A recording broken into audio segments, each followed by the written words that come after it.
취재 이유를 들어보는 시간 뉴스 AS입니다. 1년 동안 이어졌던 북한의 대남 확성기 소음이 최근 멈췄습니다.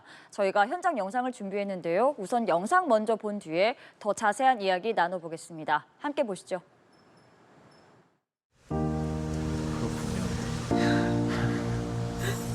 어젯밤에는 조금 잠을... 어젯밤에 완전 꿀잠 잤어요. 진짜 한 근 1년 만에 한 번도 안 깨고 진짜 푹 잤어요, 정말. 저희 신랑이 옆에서 보더니 미동도 없이 잤대요, 저. 그러니까 아침에 일어나니까 머리도 개운하고 너무 행복했어요, 정말.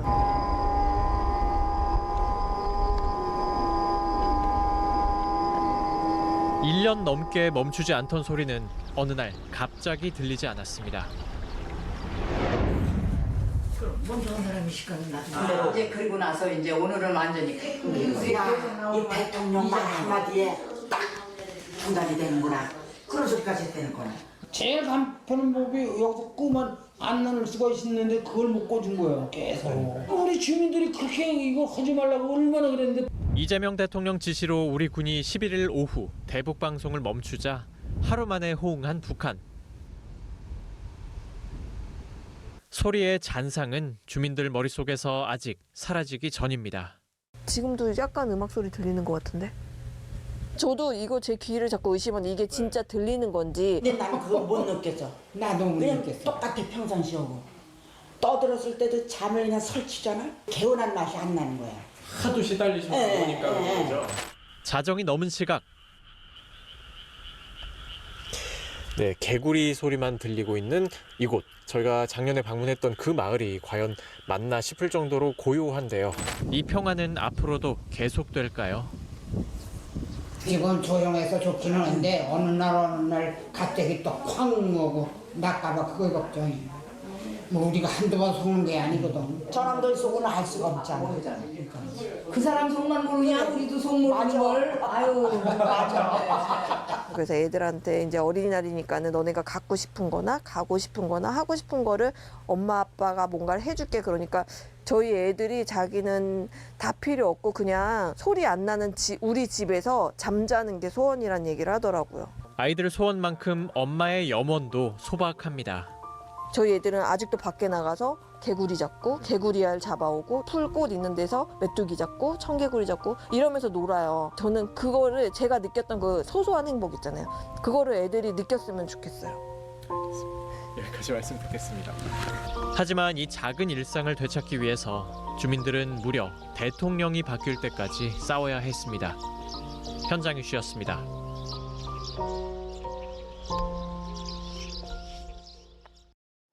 네, 보신 것처럼 강화도의 한 접경지 마을에 작년에 이어서 다시 또 다녀온 디지털 뉴스부 신선재 기자가 스튜디오에 나와 있습니다. 신 기자 안녕하세요. 안녕하세요.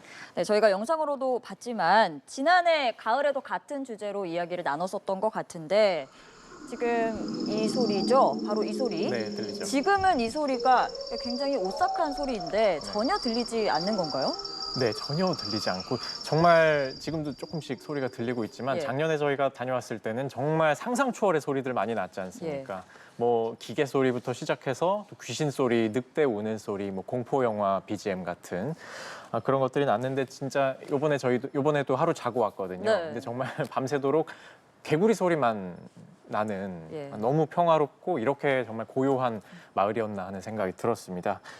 지난해 저희가 갔을 때는 이 소음 때문에 뜬 눈으로 밤을 지새했다고 해도 과언이 아닌데 그 강화도를 저희가 취재 일정을 마치고 떠나는데도 서울을 근접해 오는데도 머릿속에서 좀 윙윙거리는 것 같은 느낌을 받을 정도로 조금 심각한 상황이었거든요. 이번에는 정말 잘 자고 왔습니다.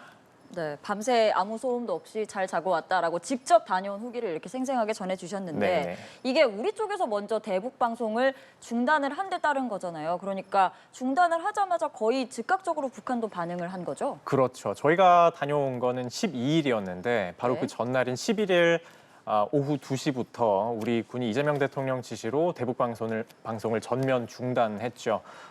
그리고 바로 이튿날 북한도 대남 방송을 전면적으로 중단을 했는데요. 상당히 좀 이례적인 빠른 호응이다 이런 평가가 나오더라고요. 알겠습니다. 그리고 영상을 저희가 보고 왔는데 이 영상에서 1년 만에 꿀잠 잤다, 뭐 미동도 없이 잤다 네. 이렇게 직접 이야기를 해준 주민이 있었는데 이분 좀 어디서 많이 본 것 같은데요? 네, 그렇습니다. 이분 그 마을 이장님의 따님이신데요. 아, 예. 먼저 이 영상을 한번 보고 오시죠.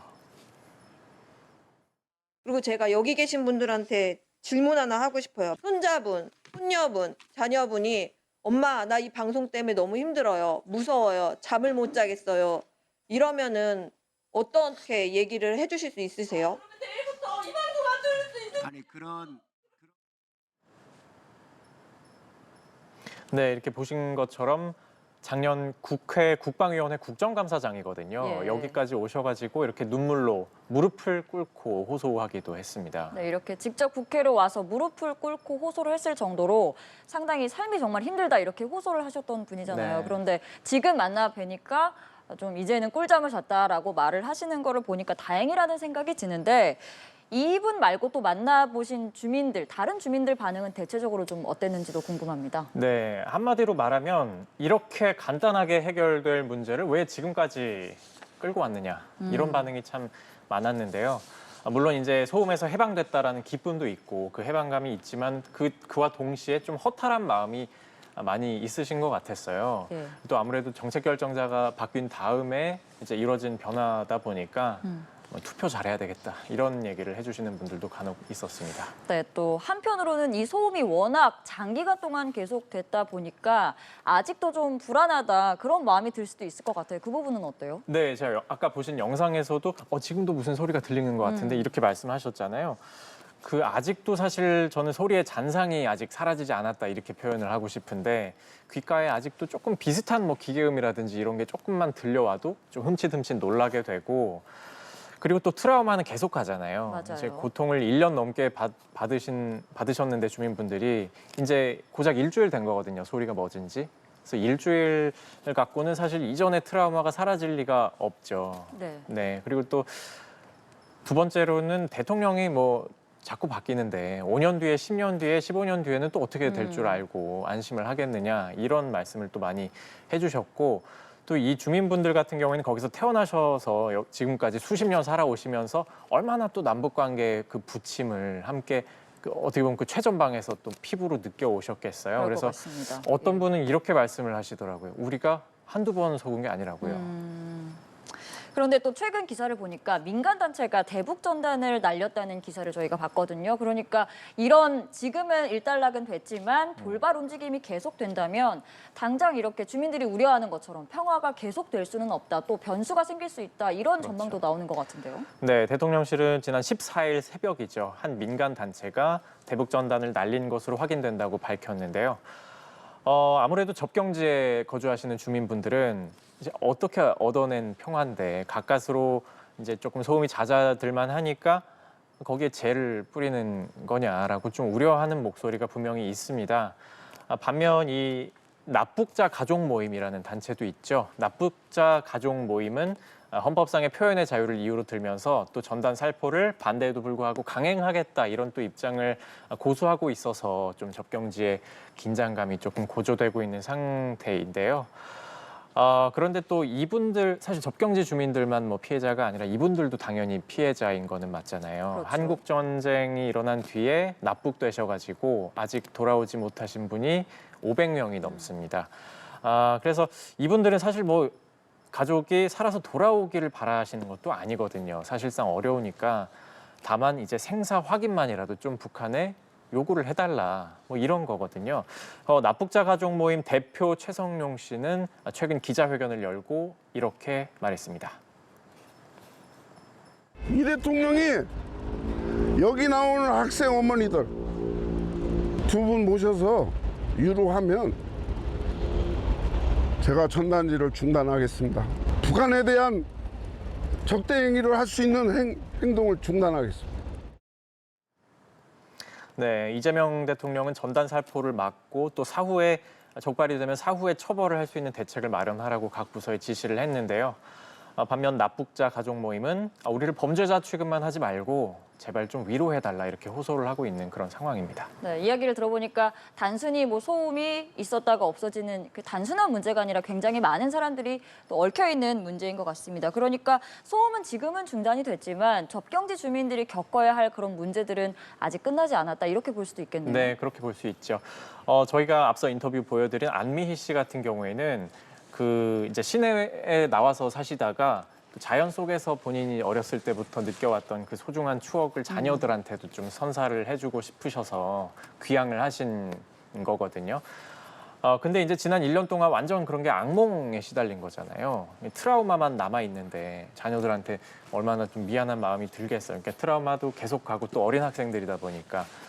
그 또 초등학생 따님 같은 경우에는 이제 놀러 가면 막 풍선들 떠 있고 하잖아요. 근데 그런 것만 보고 아무 풍선만 보고도 엄마 저거 오물 풍선이라고 이렇게 얘기를 한다고 하더라고요. 네.